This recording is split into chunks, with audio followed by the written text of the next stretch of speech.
હક્કી આવાજ ન્યૂઝમાં આપનું સ્વાગત છે। હું છું અજીઝ ઝુબેરવાલા। સમાચારમાં વાત કરીએ તો ડભોઈ તાલુકાના ચાંદોદ નજીક ઓરસંગ ગામડી રિસોર્ટમાં બની આગની ઘટના। રિસોર્ટમાં આવતા સહેલાણીઓના રોકાવાના રૂમમાં અચાનક શોર્ટ સર્કિટ થતાં આગ લાગી હતી। આગના બનાવને પગલે સ્થાનિક કર્મચારીઓ દ્વારા પાણીનો મારો ચલાવ્યો હતો।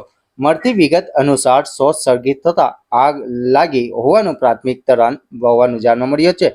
ત્યારે વધુ આગ પ્રસરે તે પહેલા ડભોઈ નગરપાલિકા ફાયર વિભાગની મદદ લીધા બાદ આગ પર કાબૂ મેળવ્યો હતો। જો કે સમગ્ર ઘટનામાં કોઈ મોટી જાનહાનિ કે કોઈ મોટું નુકસાન થવા પામ્યું નહીં તેમ જાણવા મળ્યું હતું। રિપોર્ટ રફીક મંસૂરી।